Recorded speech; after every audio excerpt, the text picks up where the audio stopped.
Bueno, muy buenos días a todos. Muchas gracias a todos los asistentes por unirse a este webinar, Reforma Laboral 2025, puntos claves, modificaciones e impacto para el sector empresarial en Colombia. Vamos a dar un minuto únicamente, ya que tenemos varios asistentes ya en línea, para dar inicio a este webinar con nuestro afiliado Kennedy Colombia. Entonces, mientras se terminan de conectar, damos un minuto y ya empezaríamos formalmente.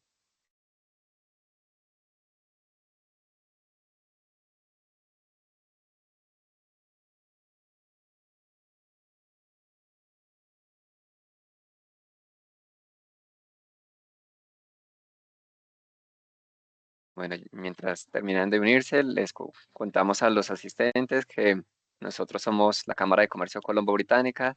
Se encuentra uno de nuestros afiliados, Kennedy Colombia, firma de abogados británica con presencia en Colombia. Y ya, pues, siendo las 8:04, vamos a dar inicio a este webinar. Em, es un webinar sobre la reforma laboral 2025, los puntos claves, modificaciones e impacto para el sector empresarial en Colombia. En esta mañana nos acompaña Mónica Tocarruncho, quien es abogada de la Universidad Nuestra Señora de Rosario, especialista en Derecho Contractual y Derecho Financiero de la misma universidad. Cuenta con más de 20 años de experiencia. Actualmente es la socia directora de la oficina de Kennedy's en Colombia. Es experta en temas de seguros, reaseguros, derecho corporativo, asesoría en asuntos regulatorios, comerciales, estructuración de contratos, resolución de conflictos y litigios. Igualmente nos acompaña Pilar Giraldo, quien es abogada de la Universidad Nacional de Colombia, especialista en Derecho Comercial de la Pontificia Universidad Javeriana y cuenta con más de 10 años de experiencia.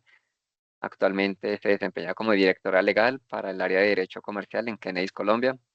Asesora a empresas nacionales e internacionales en su día a día, en temas laborales, comerciales y corporativos y en la expansión de sus negocios en Colombia.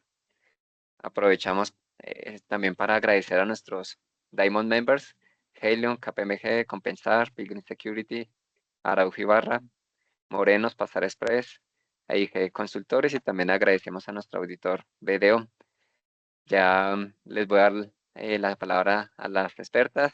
Sigue, por favor, Mónica. Muchas gracias por estar aquí con nosotras. Bueno, pues muchas gracias a ti, Roger, y a Brigham por este espacio que nos han brindado para hablar acerca de pues, este tema tan relevante para todo el sector empresarial, como lo es la reforma laboral.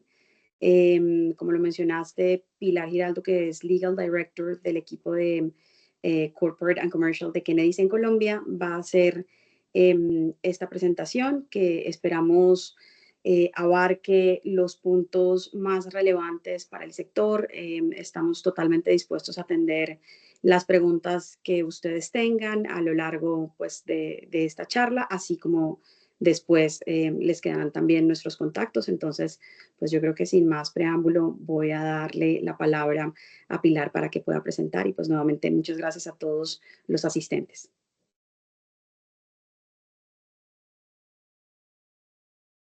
Bueno, muy buenos días para todos los asistentes. Un agradecimiento a su vez muy especial a la Cámara de Comercio Colombo-Británica por permitir estos espacios, por la invitación.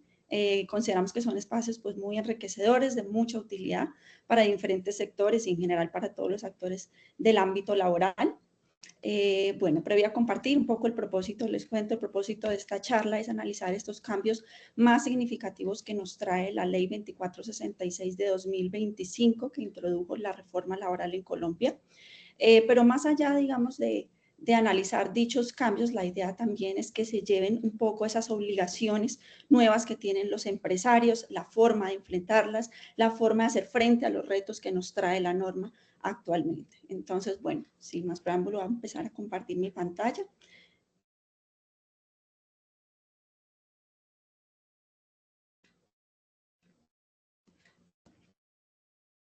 Un momento, por favor.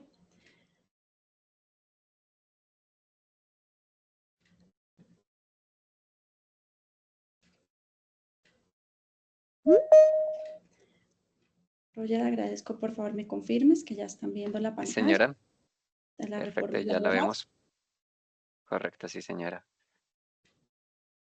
Perfecto. Bueno, entonces arrancamos con nuestra charla. Lo primero a precisar respecto de la reforma laboral, pues es que esta ley 2466 de 2025 introdujo cambios sustanciales al Código Sustantivo del Trabajo. ¿Qué otra cosa es muy importante tener en cuenta antes de empezar? Hay muchos aspectos que aún no han sido regulados en su integridad o que dependen, digamos, de una reglamentación específica, sea por parte del Ministerio de Trabajo, sea por parte de otras entidades. Entonces hay algunas respecto de las cuales aún no encontramos una aplicación inmediata. Existen otras a su vez respecto a las cuales pues la norma nos dijo o bien tienen aplicación a partir de la sanción de la norma que fue el 25 de junio de 2025 o bien tienen aplicación en un momento posterior, 6 meses o un año después. Y lo siguiente, antes de comenzar, importante a tener en cuenta es cuáles son aquellas relaciones que regula este Código Sustantivo del Trabajo que fue modificado con la Ley 2466. Y es de manera general nuestro Código Sustantivo del Trabajo pues regula aquellas relaciones de derecho individual de carácter particular y solo algunas de derecho colectivo relacionado con el sector público. Es decir, a modo general, nuestro Código Sustantivo del Trabajo no regula aquellas relaciones que tienen que ver con los empleados públicos, salvo aspectos muy puntuales de derecho colectivo, sino de manera general lo que regula son las relaciones de carácter particular. Bueno, entonces teniendo en cuenta como estos puntos de partida, pues hacemos referencia un poco al programa, a lo que vamos a abordar y a estos cambios que nos trae la ley 2466. Dentro de estos tenemos pues la reconfiguración y el cambio de los esquemas de contratación laboral, tenemos ajustes a la jornada, tenemos asimismo límites a las horas extras, se adicionan pues algunas especificaciones puntuales en este sentido, se modifican ciertos recargos por los días de descanso. Tenemos a su vez regulación en punto a los contratos de aprendizaje que nos abarca un poco SENA, universitarios y estudiantes de medicina. Tenemos el aumento de las causales por licencias remuneradas como una de las adiciones a su vez de la ley 2466. La contratación a su vez de trabajadores en situación de discapacidad como una obligación especial para el empleador. Asimismo, la ley introduce, digamos, ciertas políticas que deben implementar los empresarios a fin de evitar la discriminación. Abordaremos a su vez algunas medidas que consideramos relevantes adicionales que incluimos, digamos, en esta presentación. Por supuesto, no son absolutamente todas las de la reforma, pero sí creo que lo que incluimos pues es bastante amplio y es suficiente. Entonces, bueno, están estas medidas adicionales, digamos, que no entran en esos temas expuestos en precedencia. Tenemos a su vez toda la regulación del trabajo en plataformas digitales, tales como el ejemplo de Rappi. Las fases del procedimiento disciplinario y sus principios, que ahora pues deben implementarse a su vez por parte de los empleadores, la tercerización e intermediación laboral, aquí hablamos un poco de las empresas de servicios temporales, y finalmente algunas conclusiones, unas sugerencias, algunas recomendaciones que tenemos para ustedes en punto a esta reforma. Entonces, bueno, comenzamos nuestro primer tema y es la reconfiguración de los esquemas de contratación. La norma nos trae, digamos, un cambio sustancial con respecto a este tema al indicar que el contrato de trabajo a término indefinido se establece ahora como la regla general. Nos indica, claro, las demás modalidades de contratación, es decir, el contrato a término fijo y el contrato por duración de obra o labor determinada, o incluso aquellos para la realización de actividades transitorias, siguen vigentes, claro que sí, pero bajo unas condiciones muy específicas. Entonces, ¿qué nos indica la norma y cuál es un poco el cambio sustancial de antes a ahora? Ahora, los contratos a término fijo y los contratos de obra por obra o labor determinada, pues tienen que cumplir ciertos requisitos o pena de mutar a un contrato laboral a término indefinido como regla general. Entonces, la norma nos dice un poco abordando el tema de los contratos a término fijo, que recordemos son aquellos en los que existe una necesidad objetiva, temporal, puntual y concreta de un trabajador, tales como un reemplazo, tales como un trabajo por una oración específica. Entonces, ¿qué nos dice la norma? La norma nos dice, usted debe establecerlo por escrito, debe a su vez tener un término máximo de 4 años y no puede renovarse indefinidamente. No obstante, no se puede renovar indefinidamente. La norma nos da 2 posibilidades de prórroga para este tipo de contrato a término fijo. Nos establece la prórroga pactada y la prórroga automática. Entonces nos indica, no obstante, usted no puede renovarlo indefinidamente. Usted va a tener 2 posibilidades de prorrogarlo. En la prórroga pactada, es decir, en aquella que es acordada entre el trabajador y el empleador, se podrán hacer prórrogas, en efecto, como su nombre lo indica, en aquellos contratos inferiores a 1 año, las veces que se estimen convenientes. Sin embargo, a partir de la 4ª prórroga, lo que nos indica la ley 2466 es, no podemos, a partir de la 4ª prórroga, la siguiente debe ser por un periodo no inferior a 1 año. En cualquier caso, nos indica la norma, nunca se podrá exceder este máximo de 4 años como término para el contrato fijo. Ahora bien, respecto a la prórroga automática, que es aquella, digamos, que se da de forma automática, como su nombre indica, si no se informa por una parte a la otra con 30 días de antelación de la terminación. Entonces nos indica la norma, si no se manifiesta en efecto esta intención de dar por terminado el contrato, pues este se entiende renovado. Pero nuevamente aquí hace, digamos, la mención expresa a que no puede excederse en ningún caso el término de 4 años como término máximo para el contrato a término fijo. Ahora bien, ¿qué nos indica respecto al contrato por obra o labor determinada? Recordemos también que este contrato es el que está atado necesariamente a la realización de una labor puntual y concreta, que normalmente este tipo de contrato a su vez termina cuando acaba esa labor determinada. Entonces la ley 2466 nos indica, este debe a su vez hacerse por escrito, debe estar, como lo comentábamos, directamente ligado a la finalización de la obra o tarea, y además nos señala que en caso de que se termine dicha obra, si el trabajador continúa prestando los servicios, este contrato se entiende celebrado a término indefinido desde el inicio de la relación laboral, salvo que se trate pues de una nueva obra o labor. Pero aquí nos ofrece 2 soluciones cuando se trata de una nueva obra o labor. Y lo que nos indica la norma es que en este caso, o bien se requiere hacer un ajuste al contrato de trabajo, otro sí, o bien se requiere la liquidación de este contrato por duración de obra o labor determinada y la suscripción de un nuevo contrato. Entonces, estos son como los aspectos relevantes a tener en cuenta respecto del cambio en los esquemas de contratación. Nuevamente, como lo indicamos, la regla general para este caso particular, pues es ahora el contrato de trabajo a término indefinido. Los contratos que hemos mencionado, que se observan más abajo, es decir, a término fijo y por duración de obra a la hora determinada, en algún punto pueden, si no se cumplen los requisitos legales, pueden convertirse en un contrato de trabajo a término indefinido. Bueno, pasamos ahora a los ajustes en la jornada laboral. Lo que nos indica un poco la norma es, en principio, lo establecido en la Ley 2101/2021, que fijó la reducción gradual de la jornada laboral, permanece. Es decir, debe observarse. Inicialmente teníamos una jornada laboral de 48 horas.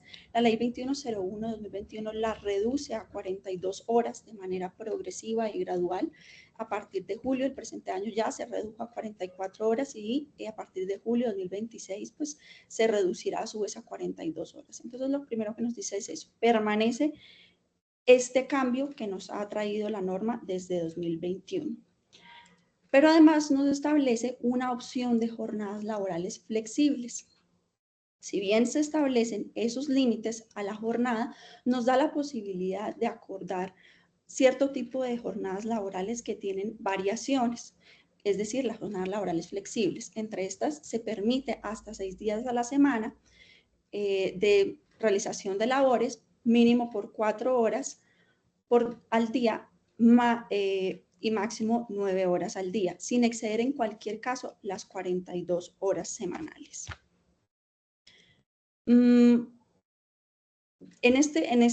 Digamos, en esta situación, un poco lo que se puede tener en cuenta es que se puede manejar por parte de los empresarios la forma de estructurar esa jornada diferente por días. Es decir, siempre y cuando no se excedan esas 42 horas, un poco lo que puede establecerse es, se puede, a modo de ejemplo, trabajar de lunes a jueves por unas 9 horas y el valor restante el día viernes, sin que en cualquier caso excedan las 42 horas.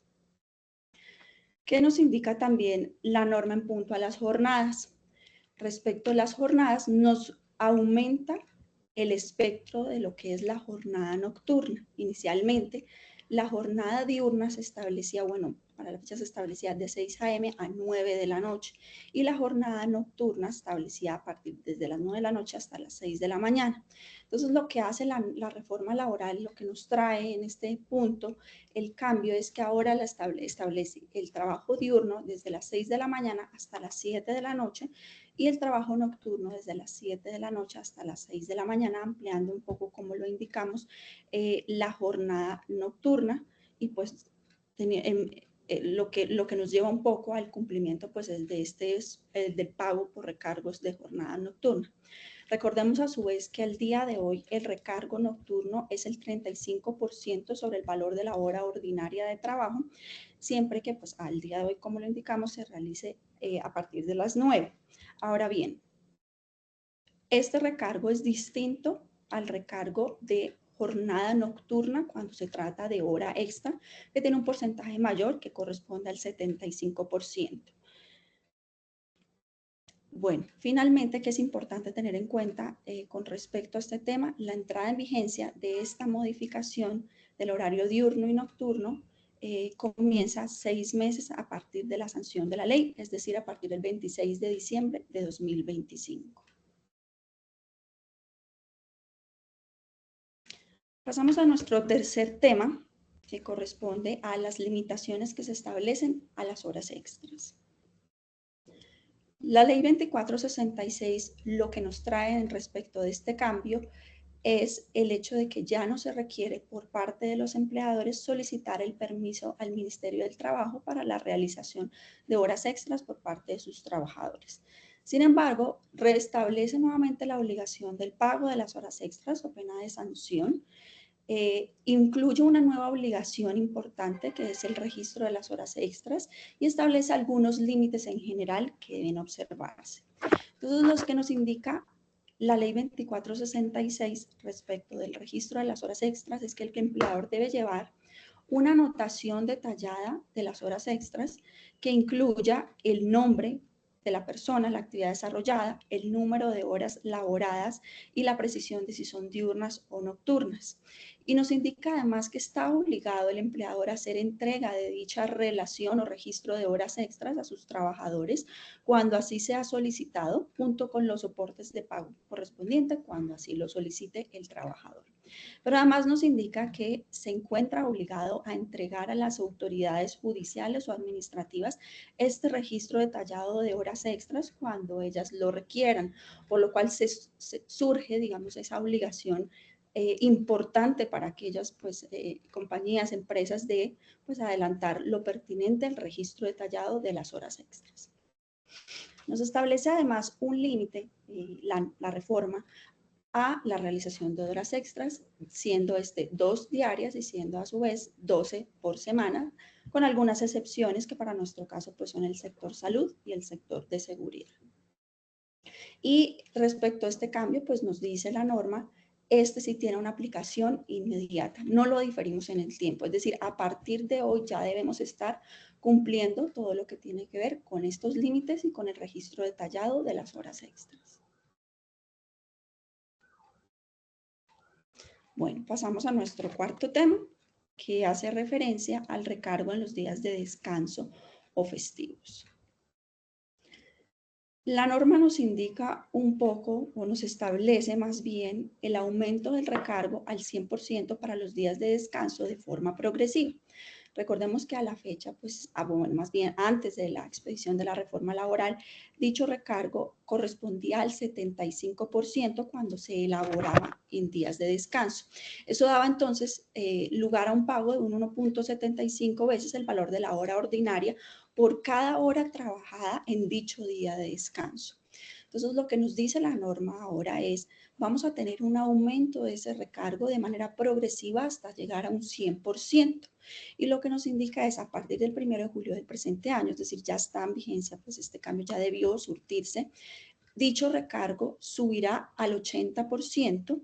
A partir del 1 de julio de 2026, el recargo subirá al 90% y a partir del 1 de julio de 2027, pues culminará en el 100% el recargo para estos días de descanso o festivos. También hace un poco una distinción o más bien una precisión sobre la expresión dominical que no traía el código sustantivo del trabajo en precedencia y es, solo se hacía referencia a la expresión dominical. Ahora lo que nos dice un poco es lo que da a entender pues es el día de descanso, que no necesariamente tiene que corresponder al día domingo, se le pues, denomina dominical haciendo referencia de manera general a lo que sería ese o lo que se entendería como ese día de descanso que viene pues de tradición desde atrás, pero que puede corresponder a cualquier otro día, es decir, puede indicarse en el contrato de trabajo cuál es el día de descanso, sin embargo, en caso de que no se indique de forma expresa, pues se entenderá que es el día domingo. Ahora bien, ¿cómo es la aplicación de estos recargos en el evento en que se establece como día de descanso un día diferente el domingo? De la misma forma, pues como lo exponemos. Entonces, si se trata de, por ejemplo, si se establece en un contrato de trabajo que el día de descanso corresponde al día martes, pues el aumento por el recargo correspondiente a la realización de labores en días de descanso se realizará si se trabaja dicho día martes. Bueno. Pasamos a nuestro quinto tema, que hace referencia a todas las modificaciones relacionadas con los contratos de aprendizaje. La norma a su vez nos trae un cambio sustancial respecto de lo que teníamos antes en el Código Sustantivo del Trabajo, en el sentido que establece a partir de su expedición que el contrato de aprendizaje es un contrato laboral a término fijo, que por supuesto se rige ahora por el Código Sustantivo del Trabajo y que tiene una duración máxima de 3 años. Lo denomina un poco un contrato de carácter especial, pero digamos en nuestra opinión y de acuerdo pues con toda la revisión que hicimos, esa denominación de especial pues hace referencia únicamente al hecho de que tiene una duración máxima de 3 años. Es importante tener en cuenta a su vez que la aplicación de las normas relativas al contrato de aprendizaje pues fue inmediata, es decir, a partir del 25 de junio de 2025, por lo cual esto pues lo tenemos vigente a la fecha. Entonces nos indica la norma una forma de remuneración partiendo del hecho de que ahora el contrato de aprendizaje es un contrato laboral, una forma de remuneración y unas obligaciones que deben cumplir ahora los empleadores, considerando pues que estamos hablando de un contrato laboral regido por el Código Sustantivo de Trabajo. Y nos indica la norma, para los estudiantes del SENA, hay que tener en cuenta como primera de medidas si estamos ante una formación de tipo dual o una formación de tipo tradicional. Recordemos que esta formación dual integra el aprendizaje del SENA y a su vez de la empresa de manera conjunta y, digamos, establece a esa empresa como coformadora del estudiante de manera permanente, garantizando, digamos, ciertas fases que deben llevarse a cabo a las cuales haremos referencia. Por el contrario, la formación tradicional es un poco más subdividida en el sentido de que normalmente tiene una fase teórica o lectiva y una fase posterior práctica, que es donde normalmente pues, se realizan las prácticas. Respecto a la formación dual, ¿qué nos establece la ley 2466? Nos indica, en el primer año se debe pagar el 75% de un salario mínimo. Asimismo, se indica que deberá pagarse la cotización correspondiente a riesgos laborales, salud, pensión y se deberán a su vez hacer el pago de las prestaciones sociales.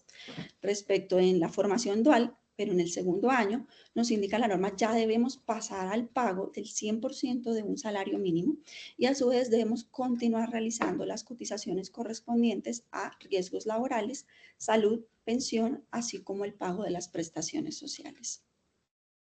Ahora bien, en punto a la formación tradicional, nos indica la norma, en la fase teórica o la fase lectiva, el empleador debe pagar el 75% de un salario mínimo y debe hacer las cotizaciones correspondientes a riesgos laborales y salud.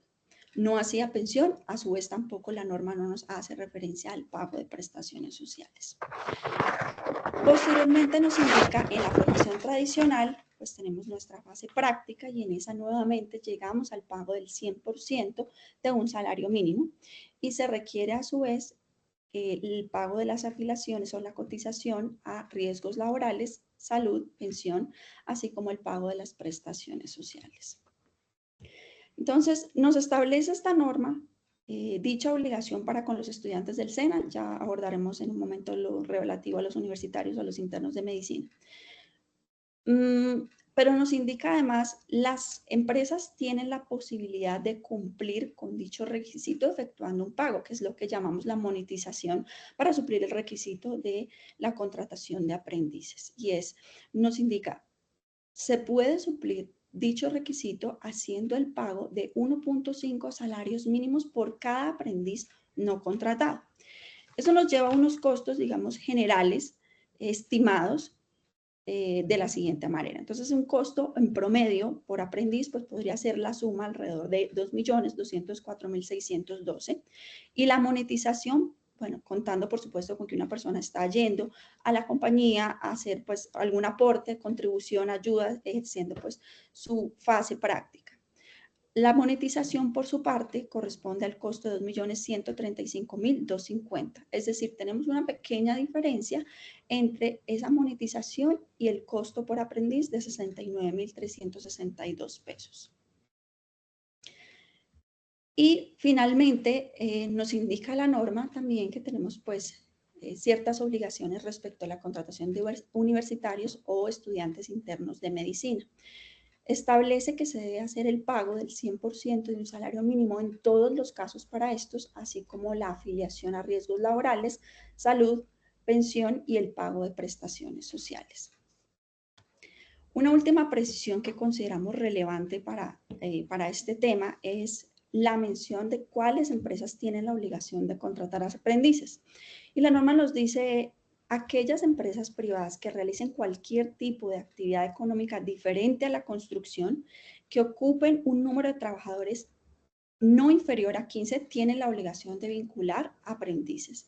Pero además nos indica que deben contratarse aprendices por cada 20 trabajadores. Entonces, al menos uno por cada 20 trabajadores. Pero debe tenerse uno adicional por cada fracción de 10 o superior, que no exceda de 20. Entonces, esa es la obligación, un poco el resumen de la obligación general de la contratación de aprendices y de los cambios que nos trae ahora la reforma laboral, en el sentido de volverlo pues un contrato laboral, gran resumen, con todos o la mayoría pues de los pagos que tiene un contrato laboral y las afiliaciones correspondientes, el pago de prestaciones. Pasamos a el aumento de licencias remuneradas como sexto punto de nuestra presentación. Nos indicaba la norma anterior 5 causales para las licencias remuneradas, es decir, esta es una obligación especial del empleador, de otorgar una licencia remunerada en ciertas situaciones a sus trabajadores. Entonces, aumenta la reforma laboral, la ley 2466, aumenta las causales por las cuales debe otorgarse dicha licencia remuneradas. Y haremos referencia a todas ellas con algunas precisiones en cada una. Entonces, lo primero que nos dice, usted empresario debe otorgar una licencia remunerada para el caso de citaciones judiciales o legales. Un ejemplo de esto es cuando se cita, por ejemplo, a una persona para que ejerza en calidad de testigo en un proceso judicial. A su vez, nos dice la norma, se debe otorgar una licencia remunerada para el ejercicio del derecho al voto ello sin perjuicio de lo establecido en el artículo 3º de la Ley 403 de 1997, que es la que establece, a su vez, mediodía de descanso por el ejercicio del derecho al voto. Entonces, se debe dar ese permiso remunerado para el ejercicio de este derecho. Como tercer punto, nos trae la norma el desempeño de cargos oficiales que son transitorios y de forzosa aceptación. Un ejemplo de esto es pues, la labor de los jurados, a su vez. Nos trae como cuarta causal para el otorgamiento de una licencia remunerada obligatoria la grave calamidad doméstica de parientes hasta el 3er grado de consanguinidad, segundo de afinidad o primero civil. Y a su vez establece que debe otorgarse pues dicha licencia para eventos de caso fortuito o fuerza mayor, esto es, eventos que sean irresistibles, que no sean conocidos y pues que sean, por supuesto, informados al empleado. Nos trae a su vez la norma como quinta causal para el otorgamiento de una licencia remunerada el desplazamiento regular en bicicleta. Y un poco lo que nos indica acá la norma es, para aquellos trabajadores que establezcan como medio regular, habitual, común e informado la bicicleta como medio de transporte a su trabajo, pues se les puede dar un día de licencia remunerada por cada 6 meses de trabajo, siempre y cuando, por supuesto, acrediten pues que ese es su medio de transporte regular. Tenemos a su vez como sexta causal las comisiones sindicales, es decir, el empleador debe otorgar una licencia remunerada para permitir el ejercicio y el desarrollo de aquellas actividades sindicales y asimismo para permitir a las personas sindicalizadas la asistencia a servicios exequiales de sus compañeros a su vez pertenecientes al sindicato. Ello nos indica la norma debe ser informado con antelación y está limitado, es decir, se otorgará a tantos empleados siempre y cuando no se afecte el desarrollo normal de las operaciones, por supuesto, de la compañía. Como séptima causal para el otorgamiento de licencias remuneradas se encuentran las citas programadas con especialistas o urgencias médicas. Y aquí un poco nos hace referencia la norma a todo el tema de salud, siempre y cuando se trate de una cita pues programada, establecida, es decir, con precedencia e informada, por supuesto, por parte del trabajador al empleador. Y nos incluye también una referencia corta a la endometriosis, estableciendo que pues a su vez debe permitirse, digamos, este tipo de licencia para aquellos casos que se enmarquen en lo dispuesto por el Ministerio de Salud y Protección Social para el diagnóstico y el tratamiento de enfermedades tales como endometriosis, incluida en la Ley 2338 de 2023.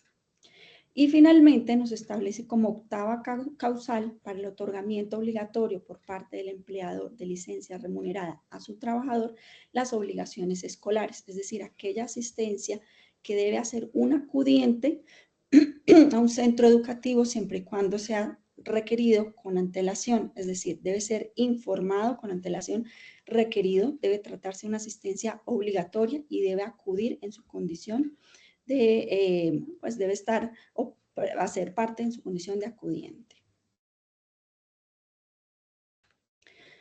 Bueno, pasamos a nuestro séptimo tema y es la contratación de trabajadores en situación de discapacidad como una obligación a su vez especial de los empleadores establecida, digamos, la trae un poco la jurisprudencia, pero pues establecida y reforzada con la ley 2466, que es la reforma laboral.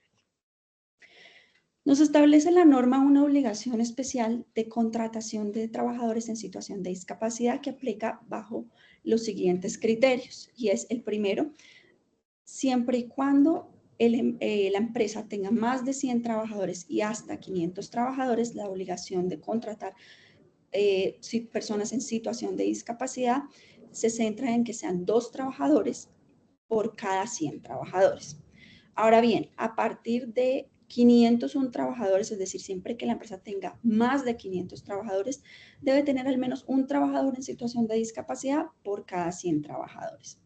Y aquí en punto a la aplicación, la norma trata de ser un poco flexible en el sentido que establece una aplicación optativa en el primer año de entrada en vigencia de la ley, pero luego pues lo establece de carácter obligatorio a partir del segundo año, es decir, a partir de 2027.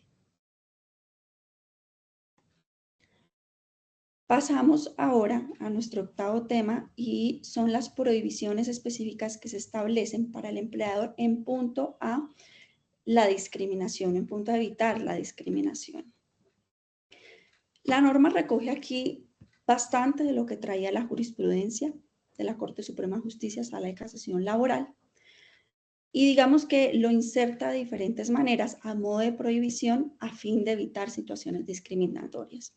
Y un poco lo que nos dice es, debe evitarse la discriminación a mujeres, a géneros diversos, deben evitarse situaciones de racismo, xenofobia y en general cualquier tipo de discriminación que pueda tener diferentes orígenes, tales como las creencias religiosas, la ideología política, la pertenencia a grupos étnicos, entre otros.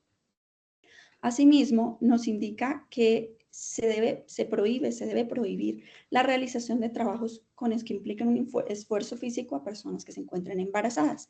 Y aquí un poco lo que nos lleva es, la norma se extiende, digamos, en su explicación para indicar, pues deben evitarse todo este tipo de trabajos que puedan tener alguna afectación para el feto, alguna afectación para la madre y debe pues dialogarse con ella a fin de entender un poco pues esa situación para poder tomar los ajustes necesarios.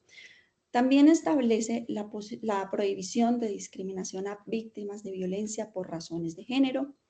Asimismo, como cuarto pues, elemento o cuarta prohibición, nos indica que se prohíbe despedir o inducir a la renuncia por razones de orientación religiosa, política, racial o étnica.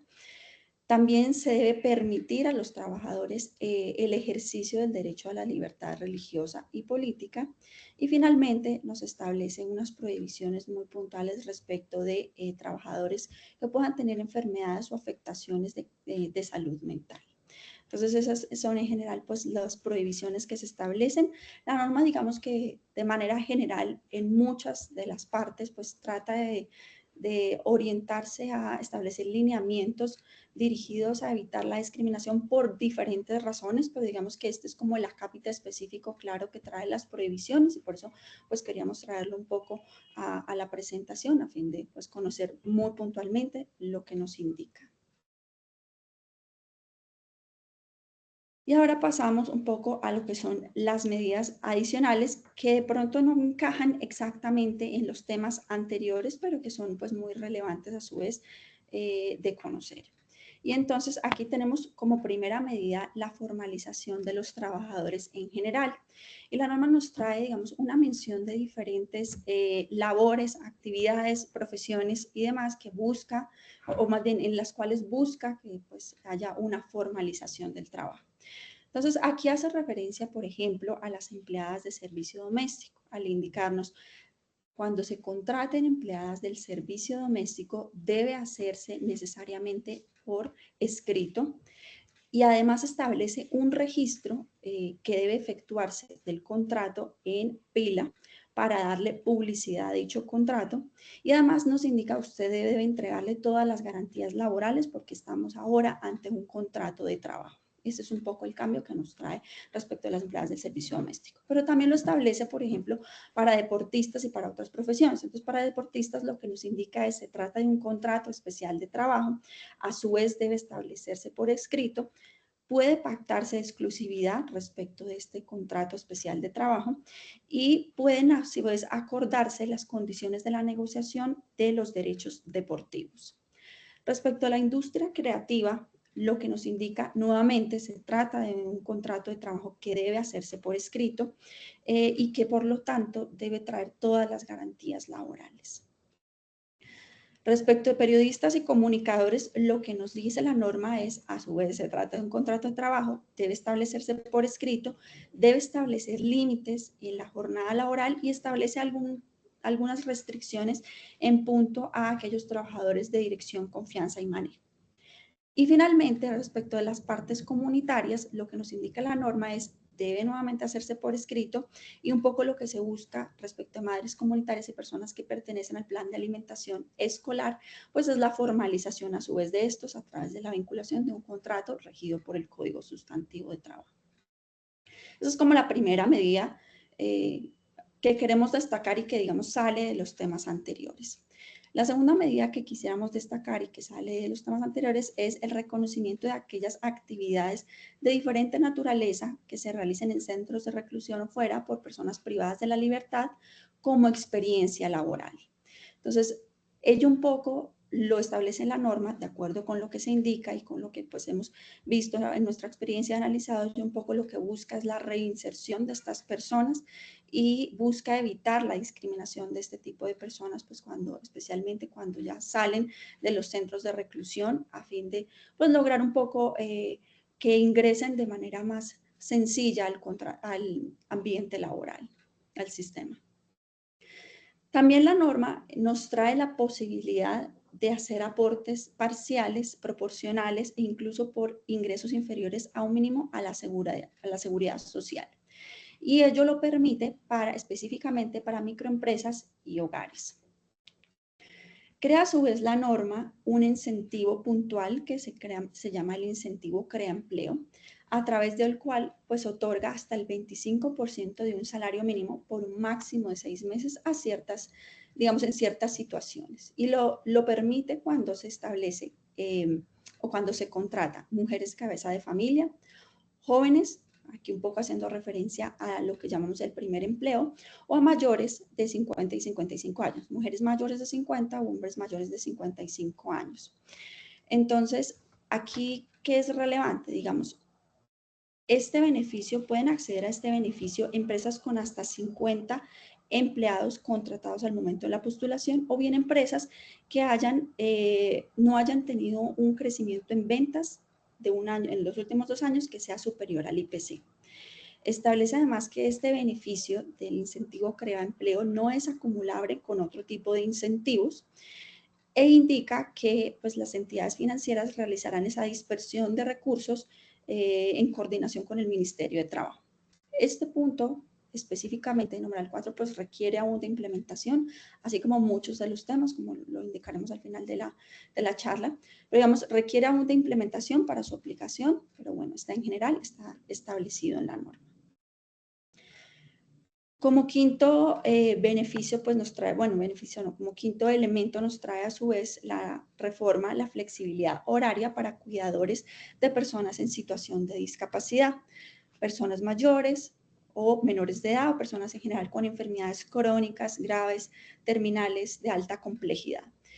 Entonces, además de esto nos establece pues que se debe tener a su vez flexibilidad horaria en caso de que aquella persona que recibe ese cuidado pues solo tenga a dicho familiar para ayudarse. Entonces debe pues trabajarse de alguna manera entre empleadores y trabajadores para poder, digamos, determinar esa posibilidad de la flexibilidad horaria en punto a los cuidadores. Y finalmente, dentro de las otras medidas que queremos destacar de esta ley 2466, se encuentra la posibilidad de ingreso de animales a los lugares de trabajo. Específicamente la norma nos dice los perros y los gatos, hace referencia únicamente a ellos, y se indica a su vez pues que para estos efectos se requiere contar con un documento que soporte esa necesidad de apoyo emocional, físico, psicológico, de cualquier otra naturaleza. Este también es una instrucción que nos trae la ley que requiere de reglamentación por parte del ministerio, entonces pues estaremos muy atentos para conocer un poco cómo puede desarrollarse esa presencia de animales de compañía en los lugares de trabajo. Pasamos ahora a nuestro tema número 10, que es el trabajo en las plataformas digitales. Y un poco aquí lo que la ley 2466 quiso ofrecer fue flexibilidad, otorgar la posibilidad para empleadores y trabajadores de acordar conjuntamente las modalidades de contratación. Entonces, digamos que aquí podríamos decir, esta es una de las partes más flexibles o que trae mayor flexibilidad de la norma, a diferencia de las otras, y que otorga, digamos, mayores posibilidades a ambas partes. Entonces, establece la norma. Bien se puede establecer un contrato laboral entre el repartidor y la empresa, o bien podemos establecer un contrato de prestación de servicios entre estas partes. Y aquí nos establece, en el contrato laboral aplicará todo lo relativo al Código Sustantivo del Trabajo. Es decir, estamos ante una relación en la cual hay subordinación, dependencia, que requiere del pago de al menos un salario mínimo legal mensual vigente y que establece a su vez la cotización obligatoria a riesgos laborales, salud y pensión. Establece asimismo que se deben efectuar el pago de las prestaciones sociales. Por su parte, nos otorga a su vez la posibilidad de acordar un contrato de prestación de servicios.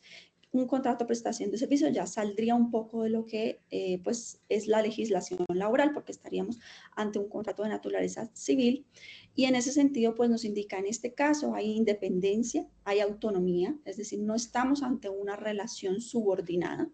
En este caso además no se puede pactar cláusula de exclusividad. En ese sentido, el repartidor cuenta con el derecho de pues, estar vinculado por diferentes tipos de contrato a otras empresas, y además nos establece unas reglas muy puntuales en lo que tiene que ver con los pagos a seguridad social.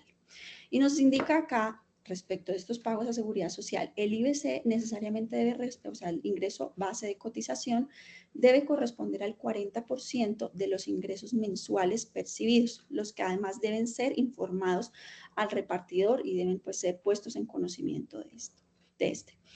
Nos indica además la norma la forma de efectuar los aportes a salud, pensión y riesgos laborales. Y nos indica, en este caso de prestación de servicios, no obstante que se trate de un contrato de naturaleza civil, e interviene en lo que tiene que ver con estos aportes, indicando que el 60% de los aportes a salud y a pensión queda a cargo de la empresa y por su parte el 40% se establece a cargo del repartidor. Indica a su vez la norma que los aportes a riesgos laborales pues establecen en un 100% a cargo de la empresa. Finalmente, un poco cierra este tema la ley 2466 estableciendo que cualquier modificación al contrato con el repartidor debe ser informado de manera previa a su aplicación a este. Es decir, debe ser puesto en su conocimiento, pero además se deben indicar las causales, motivos que dan lugar a esta modificación o a estos cambios, otorgándole incluso la posibilidad al repartidor de que presente comentarios, de que pues, presente inquietudes, digamos, de que conozca a profundidad de esta modificación. Bueno, pasamos a nuestro tema número 11, que es el procedimiento disciplinario, que ahora nos trae la reforma laboral, ley 2466. La norma, digamos, en precedencia no tenía todo este tipo de requisitos relativos al procedimiento disciplinario en materia laboral.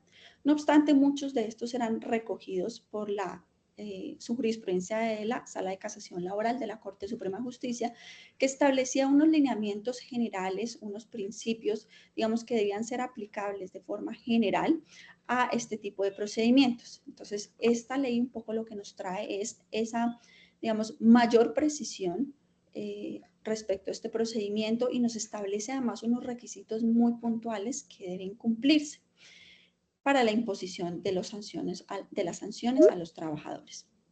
Y nos indica, tenemos siete requisitos mínimos que debemos cumplir. Dentro de estos, entonces, tenemos la comunicación formal de apertura, es decir, iniciado el procedimiento sancionatorio en contra del trabajador, debe haber un documento formal escrito, idealmente dirigido a este, en el que se le indique que a partir de ese momento se abre un procedimiento en su contra. Esta comunicación de apertura, además de hacerse por escrito, debe contener ciertos requisitos, debe contener aquellos hechos, conductas o omisiones que motivan el procedimiento sancionatorio, es decir, el empleado debe conocer desde el momento inicial del inicio del procedimiento las razones por las cuales este se comienza en su contra. A su vez, la norma hace referencia a la entrega de las pruebas. Y aquí nos indica, pues esto lo enlazo un poco con el siguiente numeral, que es el cuarto, y se establece para el empresario la obligación de entregar las pruebas, pero además de permitir que el trabajador presente las suyas, que controvierta las que presenta su empleador, pronunciarse en general respecto de las pruebas. Entonces, esto es un poco lo que pues, nos lleva al cuarto punto y es el ejercicio del derecho de defensa. Y aquí nos establece la norma, debe otorgarse un plazo que no puede ser inferior a 5 días al trabajador para que éste se pronuncie respecto de las pruebas, respecto de los argumentos, respecto de los hechos que se le endilgan y las posibles consecuencias. Entonces, debe haber una etapa formal para el ejercicio del derecho de defensa, que bien puede hacerse por escrito, que bien puede hacerse de forma verbal, pero en caso de que se realice de forma verbal, entonces debe realizarse una diligencia de descargos en la cual pueda plasmarse por escrito, en un acta, pues todo aquello que manifestó el trabajador. A su vez es muy importante destacar que en este nuevo procedimiento o en estos nuevos requisitos del procedimiento debe haber un pronunciamiento definitivo por parte del empleador que debe ser motivado. Es decir, debe indicar los hechos cometidos, las consecuencias, las causas de la decisión, un análisis a su vez de las pruebas que se presentaron y de los argumentos de defensa que presentó el trabajador.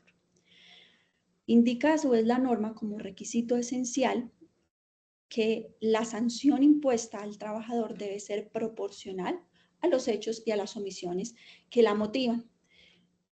Que esto también un poco lo traía la jurisprudencia de la Corte, el tema de la proporcionalidad, y ya pasaremos a describir lo relativo a los principios del procedimiento.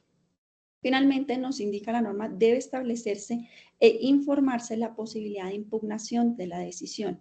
Es decir, no solo ser informado al trabajador, sino hay que establecer una segunda instancia interna dentro de, digamos, la empresa para que pueda él, pues, manifestar en caso de que esté en desacuerdo con la decisión, sus razones de desacuerdo y que pueda surtirse ese tipo de segunda instancia.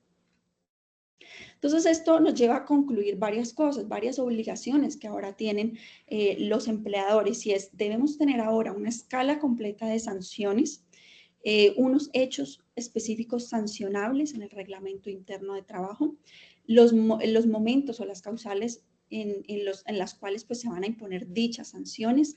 Debe preverse además una doble instancia, circunstancia pues que es muy, digamos, es novedosa, es decir, debe estar la decisión, la posibilidad de que se emita una decisión inicial, pero además que se surta una impugnación.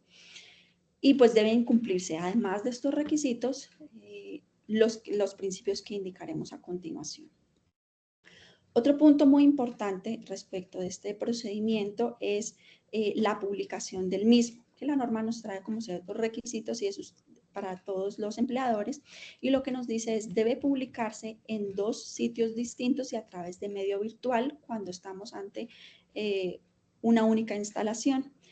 Pero de tratarse pues de múltiples instalaciones debe al menos hacerse de forma virtual, es decir, de manera general debe ponerse en conocimiento de las personas pues que hacen parte de la empresa este procedimiento sancionatorio. El tema anterior entonces lo atamos un poco a este, que son los principios del procedimiento sancionatorio que deben observarse y que digamos pues no traía antes de manera muy específica la norma, no obstante la jurisprudencia había hecho referencia a estos. Dentro de los principios tenemos primero el de inmediatez, y lo que nos dice la norma aquí no se trata de culminar el procedimiento o iniciarlo de forma inmediata, sino de guardar una razonabilidad en el tiempo para el mismo, tanto para su inicio como para su fin. También hace referencia a lo que llamamos el debido proceso en general, y en este caso, pues particularmente en este procedimiento disciplinario laboral, haciendo referencia a diferentes principios que deben observarse a lo largo del procedimiento durante todo su, digamos, su desarrollo. Dentro de esto tenemos varios, tales como que debe presumirse la inocencia hasta que no se compruebe lo contrario. Tenemos a su vez el de la proporcionalidad entre el hecho y la sanción, la posibilidad de que el trabajador ejerza el derecho de defensa, de que controvierta las pruebas, de que presente argumentos, y en general, pues la observancia de principios tales como dignidad, lealtad, intimidad, buena fe durante todo el procedimiento. ¿Qué nos indica además la norma? La norma se establece que para trabajadores sindicalizados, pues estos pueden estar acompañados de 1 u 2 representantes del sindicato.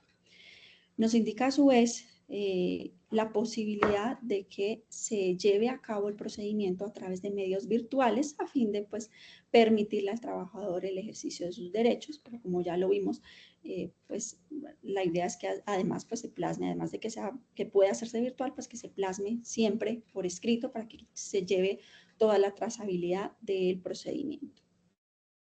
Nos indica también que dicho procedimiento no resulta aplicable a micro y pequeñas empresas de menos de 10 trabajadores ni a los trabajadores del hogar. No obstante, establece que este tipo de empresas o empleadores pues deben en cualquier caso observar en lo que denominamos en general el derecho al debido proceso y escuchar al trabajador. Y en punto a la aplicación de esta norma puntual, pues nos da un término de 12 meses para actualizar el reglamento interno de trabajo con todas las fases pues, que hemos comentado y con pues, la inclusión de todo este tipo de principios que deben observarse a lo largo del procedimiento. Pasamos ahora a nuestro tema número 13, que hace referencia a la tercerización e intermediación laboral. Aquí tenemos dos cambios que queremos destacar. Lo primero es el cambio al artículo 34 del Código Sustantivo del Trabajo que nos consagra pues, la solidaridad. Un poco lo que nos decía antes, la norma, la quisimos citar, digamos, específicamente por el cambio pues, que representa y es, antes nos hacía referencia a contratistas, nos decía la norma, contratistas independientes y por tanto verdaderos empleadores. Ahora nos indica, son contratistas y subcontratistas. Entonces incluye dentro de esa posibilidad de la solidaridad laboral a contratistas y subcontratistas. Entonces, ¿qué más nos indica y qué es importante? Antes nos indicaba que podía haber solidaridad respecto del beneficiario de la obra. Es decir, este podía ser solidario frente a los trabajadores respecto al pago de prestaciones, salarios e indemnizaciones. Ahora nos amplía un poquito el espectro la norma, indicando que en general cualquier persona que contrate y subcontrate, de ahí la referencia inicial que hemos hecho de contratistas y subcontratistas, que contrate o subcontrate la realización de obras puede ser solidariamente responsable por el valor de salarios, prestaciones e indemnizaciones que se deban a los trabajadores, a menos que se trate de labores extrañas a las actividades normales de la empresa. Eso sí lo deja la norma tal cual como se encontraba antes del cambio que trae la ley 2466. Entonces, observamos en general algunos ajustes en lo que tiene que ver con la solidaridad laboral, que ahora puede aplicar para contratistas y subcontratistas, siempre y cuando pues, no se trate de labores extrañas a las actividades normales de dicha empresa. Entonces son unos pequeños cambios que quisimos mencionar y pues por eso citamos la norma puntual. Hacemos referencia a su vez a los cambios que nos traen la ley 2466 para las empresas de servicios temporales. Recordemos que estas empresas de servicios temporales digamos, las modalidades que ofrecen de vinculación de trabajadores pues tienen unas causales muy específicas que son labores ocasionales, accidentales o transitorias, que son reemplazo por vacaciones, licencias o incapacidades y además atender el incremento que se digamos, presenta en la producción, en el transporte o en las ventas durante 6 meses y que se puede extender por 6 meses más. Entonces son las 3 causales por las cuales podemos, digamos, hacer uso de la labor que prestan las empresas de servicios temporales. Ahorita la reforma laboral, esta ley 2466, nos adiciona 4 parágrafos a esos 3 lineamientos básicos iniciales que teníamos. Y entonces refuerza un poco con esos 4 parágrafos el hecho de que solo se pueden contratar con empresas de servicios temporales bajo las causales anteriores. Pero además de eso nos indica que si se vence el plazo, se cumple la condición por la cual pues, se contrató con una empresa de servicios temporales y si la causa subsiste con la empresa usuaria de dichos servicios, esta no puede prorrogar el servicio o contratarlo con una empresa o otra empresa de servicios temporales. También nos indica que tienen que observarse los límites y requisitos establecidos para el ejercicio de estas actividades de servicios temporales, so pena de que se considere a la empresa usuaria de los servicios como verdadera empleadora de los trabajadores en misión y se considera entonces a la empresa de servicios temporales como una simple intermediaria. Sin embargo, para esta adición nos indica la norma pues que se requiere de una declaración judicial que así establezca este cambio.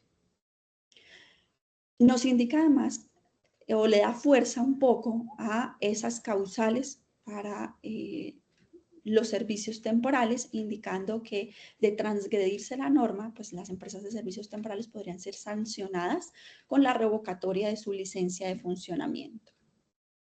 Y finalmente nos indica que en el contrato que se establece, pues debe, con las empresas de servicios temporales, debe indicarse la causa que da lugar específica a la vinculación. Entonces, le da, digamos que lo complementa, por llamarlo de alguna manera, complementa las disposiciones que inicialmente pues, se tenían en punto a las empresas de servicios temporales. Y bueno, pasamos ahora a nuestras sugerencias, conclusiones, recomendaciones y como los pasos que les podríamos recomendar para que se siguieran en general. Y es digamos, al destacar todos estos cambios, que incluso pues no son los totales que trae la norma, pero que sí son bastantes, pues ¿qué observamos? Observamos de manera general una redefinición de lo que son las obligaciones, los deberes, los principios que deben cumplir los empleadores. Y observamos además que pues hay una necesidad estratégica a la fecha por parte de estos que digamos que se orienta en muchos sentidos.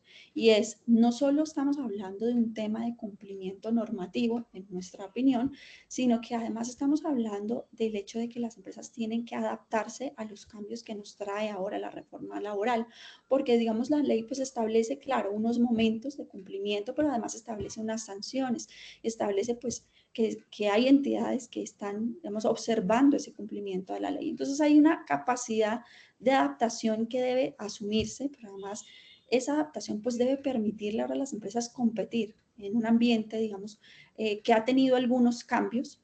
Entonces debe tener como la base para competir y para retener talento. Entonces son como muchos enfoques que queríamos destacar, que creemos son importantes, que no se trata solo un tema de cumplimiento normativo, sino casi que gestión de riesgos, de competencia. ¿Cuáles son nuestras sugerencias? Nuestras sugerencias en general, pues además de conocer, por supuesto, la ley 2466 y dar pues aplicación a lo que se requieren los términos establecidos, pues creemos también que es muy importante hacer una revisión del impacto financiero que ésta puede tener en las labores del día a día de la empresa. Creemos a su vez que es importante tener en cuenta todo lo que tiene que ver con la gestión de los riesgos legales, porque observamos en general que se amplía un poco ese margen de interpretación judicial y ello lo que nos lleva, pues es que uno, pues hay que observar la norma como nos la indica y cumplir sus términos, pero además dos, pues tener una trazabilidad en todo lo que son las operaciones para el caso en que se llegue una solicitud, un requerimiento administrativo o judicial, pues la empresa tenga cómo cumplirlo. ¿Qué sugerimos además? Contar con un plan estructurado que permita, digamos, alinear un poco estos cambios con los contratos o con el esquema de contratación que tienen actualmente los empleadores y además con sus procesos, políticas y reglamentos internos. Y en general, pues que consideramos que es muy importante pues hacer una adecuación, una redefinición de esas políticas, de los reglamentos internos de trabajo y de los procedimientos en general. Entonces, teniendo en cuenta un poco esas conclusiones y esas sugerencias, pues establecimos unos pasos a seguir recomendados que creemos pueden ser útiles, son muy generales por supuesto, pero porque pues dependerán en cada caso, de cada empresa, de cada compañía, pero que creemos pueden ser muy aplicables de forma general. Y es, consideramos que lo primero que debe realizarse, como lo indicábamos, pues además de conocer la ley 2466, es hacer un diagnóstico un poco de la situación actual y es de determinar esos ajustes que se requieren con alguna urgencia desde el momento de publicación de la ley, que fue el 25 de junio, hacia adelante, cuáles deben cumplirse a los 6 meses, cuáles deben cumplirse al año, cuáles ya deberíamos estar cumpliendo y de pronto aún nos falta. Entonces, para poder determinar un poco con cuáles pasos comenzar, cómo cumplir lo que nos requiere la norma. Entonces, esto nos lleva a la definición de un plan de acción que debe contar con unas etapas. Y dentro del plan de acción, nuestras etapas sugeridas es la revisión y ajuste del reglamento interno de trabajo, por supuesto, como lo observamos, pues son varias cosas las que lo impactan. Dentro de esto es muy importante, por ejemplo, el procedimiento sancionatorio. Es a su vez muy importante hacer una revisión de los esquemas de contratación con los que se tenga, es decir, de los contratos que estamos manejando para determinar si estos están cumpliendo con lo que nos indica la norma y las posibles consecuencias. La creación a su vez de políticas para evitar la discriminación, como lo observamos a su vez, pues es uno de los requisitos, es uno de los lineamientos más bien que nos establece la ley 2466. Hay que hacer en general también un fortalecimiento de la trazabilidad documental y una reestructuración de lo que son los procesos internos para pues adelantarnos un poco a cualquier tipo de requerimiento administrativo o judicial que pueda presentarse. Y pues el establecimiento, como lo comentamos, del procedimiento disciplinario, que ahora pues tiene unos 7 requisitos mínimos, pero además unos principios y lineamientos que deben observarse, debe socializarse, debe contar pues con unas instancias que antes no tenía. Entonces, creemos que esto es parte, digamos, de integrar esa ley 2466, contar con el plan de acción, darle trámite durante unas fases, cumplirlas, en la medida pues que la ley no requiera, por supuesto, porque la ley pues otorga plazos para eso. Y con posterior a ello, pues creemos que es importante también pues hacer la socialización correspondiente con lo que son posiciones de liderazgo, equipos jurídicos y recursos humanos para dar aplicación a la ley. Y pues también, por supuesto, con el trabajador para, pues en general, la generación generar un entorno de confianza. ¿Qué creemos es importante, pues con lo cual deberíamos cerrar? Y es, en general, la ley 2466 trae muchísimos cambios, requiere una adaptación sustancial por parte de las empresas que puede hacerse de manera escalonada. Eso es importante tenerlo en cuenta. No tiene todo que estar ya, la ley nos da unos plazos, pero además hay muchas cosas que requieren a su vez de reglamentación y eso también es importante considerarlo. Entonces, sé que son muchísimos temas, muchísimos cambios, pero pues hay que tener en cuenta a su vez, muchos de estos requieren reglamentación y hasta tanto no se reglamenten, pues en realidad no hay forma de cumplirlos o nos encontramos un poco en un vacío en el que pues nos toca interpretar lo que nos dice la ley con lo que ha traído antes la jurisprudencia de la Sala Laboral de la Corte Suprema de Justicia, entre otros. Entonces, pues eso es como lo que queríamos transmitirles. En general, ha sido un gusto para mí hacer parte de esta charla. Nuevamente, muchísimas gracias a todos los asistentes y muchísimas gracias a la Cámara de Comercio Colombo Británica por esta invitación.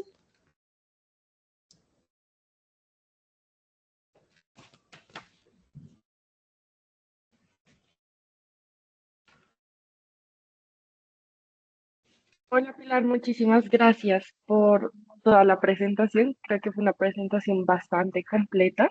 La verdad, tenemos algunas preguntas en el chat. Entonces, si quieres, comenzamos con ellas. Claro que sí.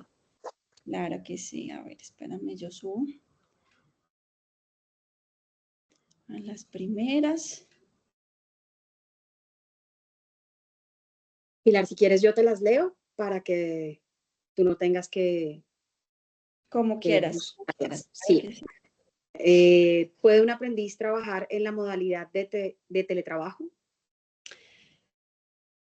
Depende mucho de los lineamientos. Aquí es importante tener varias cosas. Esto depende mucho de los lineamientos establecidos por el SENA en conjunto con la empresa. Entonces resulta que nosotros tenemos a este momento posiciones encontradas de lo que nos indica la norma, incluso de lo que nos indica el SENA. Y es ahí una de las zonas grises en las que estamos, que les comentaba que posiblemente requiere de implementación. Por ejemplo, en punto a los aprendices del SENA, lo que nos ha indicado es las nuevas normas solo aplican hacia futuro.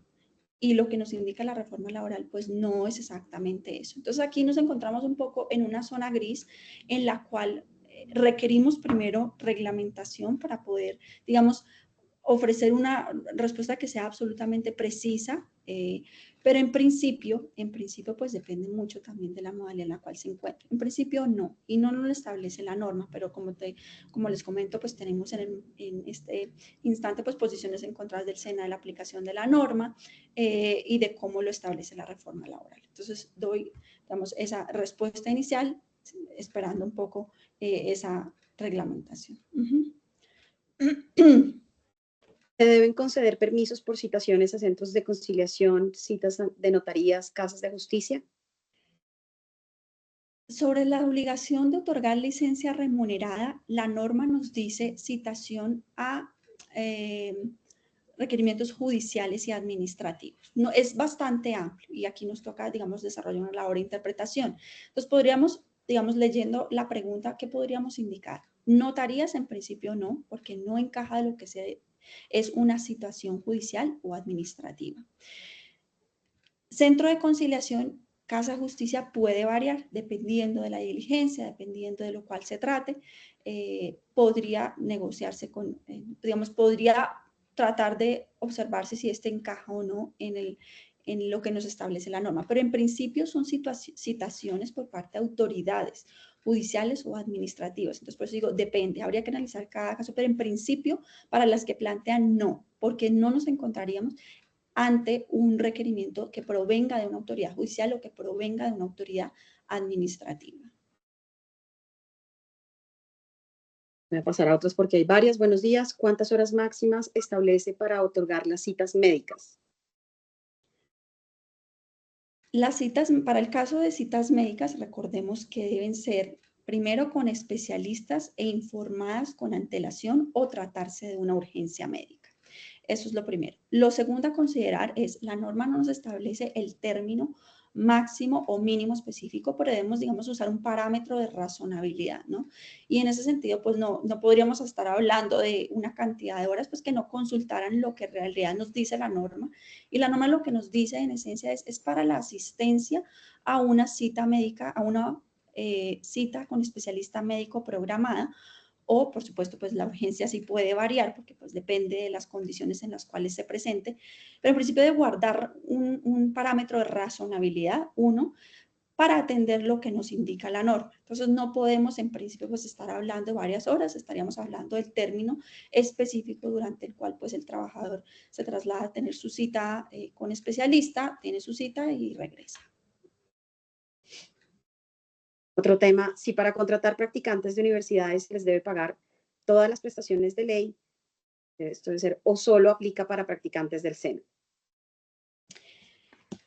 Aquí es importante un poco lo que indicamos para los estudiantes universitarios. En efecto, también la ley 2466 regula lo pertinente a los universitarios y a los internos de medicina, estableciendo que pues estamos ante un contrato laboral en el cual debe pagarse, como lo indicábamos, el 100% de un salario mínimo, la cotización o la afiliación más bien a riesgos laborales, salud y pensión y las prestaciones sociales. Entonces, en efecto, pues ahora nos encontramos ante este tipo de contratos respecto de universitarios.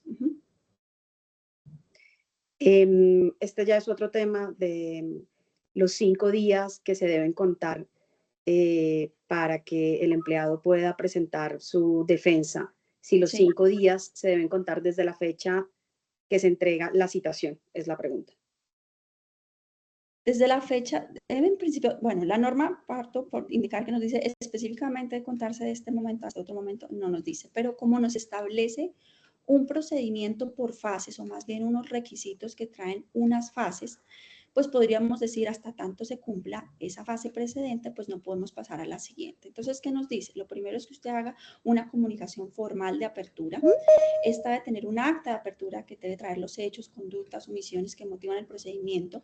Debe entregar las pruebas y solo ahí la norma pasa al ejercicio del derecho de defensa. Entonces, podríamos concluir que hasta tanto no hagamos o no tengamos el desarrollo de esas 3 fases iniciales mínimas, pues no podríamos contar el término para el cual el trabajador pues ejercerá su derecho de defensa. Entonces debemos tener mínimo una comunicación formal de apertura con todo lo que les comentaba, pero además debe hacerse la entrega de unas pruebas para que luego podamos decir, él puede ya ejercer su derecho a la defensa, porque solo hasta tanto no conozca realmente acerca de los hechos, acerca de que se ha iniciado un procedimiento formal en su contra y no conozca de las pruebas, pues no podrá realmente ejercer una argumentación en contra de eso, no podrá controvertir lo que son las pruebas, presentar incluso nuevas pruebas. Entonces, solo a partir de ese momento de que ya digamos, conoce o bueno, se le entregan más bien las pruebas, pues podremos decir a partir de ese momento debe contarse el término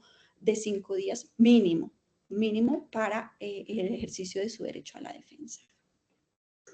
Bueno, hay varias preguntas. Yo creo que voy a pasar a la última porque ya nos hemos extendido bastante. ¿Se puede citar a descargos a un trabajador sin que se encuentre en el reglamento interno de trabajo, sino solo basado con el código sustantivo de trabajo, o necesariamente debe estar incluido el cumplimiento, dice acá, pero que todo el proceso en el reglamento interno de trabajo? Aquí yo creo que la respuesta es más una sugerencia y es, la ley 2466 nos establece un procedimiento que debe cumplirse a partir de la fecha. Es decir, ahora, a hoy, se exige para los empleadores el establecimiento de un reglamento interno de trabajo que contenga todo un procedimiento sancionatorio. Mi respuesta, porque digo, es más una sugerencia, porque tener el procedimiento sancionatorio establecido completo en el reglamento interno de trabajo le evita a la compañía problemas a futuro. Porque estamos observando, digamos, desde el inicio lo que sería el derecho al debido proceso, el derecho de defensa, un proceso estructurado por fases con consecuencias. El trabajador, si tenemos ese procedimiento en el reglamento interno de trabajo, pues conocerá de cuáles hechos se le indilgan, cuáles son sus consecuencias, cuáles son las posibles sanciones, tuvo la posibilidad de ejercer su derecho a la defensa, es decir, respecto al trabajador, se llevó a cabo un procedimiento que observa no solo lo que nos trae la ley 2466, sino además todo lo que traía la jurisprudencia de la Corte Suprema de Justicia. Entonces, esa es la respuesta larga, pero la respuesta corta es: no sugeriríamos realizar un procedimiento sancionatorio sin que haya, digamos, el establecimiento por escrito del mismo, pero además el desarrollo de unas fases completas, porque eso blinda un poco al empleador, lo blinda en el sentido de que, claro, le permite desarrollar el procedimiento en observancia de la ley, llevarlo a cabo tal y como la ley se lo exige, pero además tener la obligación plasmada por escrito. Entonces, a futuro, pues necesariamente les evita un problema de que el trabajador regrese, porque la posible consecuencia es que regrese o con una tutela o con una acción pidiendo un reintegro diciendo: a mí no me llevaron a cabo un procedimiento previamente establecido en el que yo pude conocer las consecuencias y demás. Entonces, mi sugerencia es: se debería ajustar el reglamento interno en observancia con la ley para luego sí llevar a cabo el procedimiento a fin de evitar un riesgo futuro. Sí, yo creo que el mensaje para todos es necesario ajustar los reglamentos internos de trabajo. Y si algo llega a pasar pues en esa fase de que se ajusta, pues será necesario pues saber que se está inmerso en ese posible riesgo. Pues de nuestra parte, nuevamente agradecerle a la Cámara Colombo-Británica, a Roger y a todo el equipo, y realmente a todos los asistentes. Muchísimas gracias, Pilar y Mónica. Esperamos que a todos los asistentes les haya gustado mucho este webinar y les haya funcionado para sus empresas. Agradecemos a nuestros Diamond Members, Compensar, Pilgrim Security, Morenos, KPMG, Helion, Araujo Ibarra, Pasarex, EIG Consultores, y a nuestro auditor, Pedro. Muchísimas gracias a todos. Que estén muy bien. Gracias, que estén muy bien. Gracias.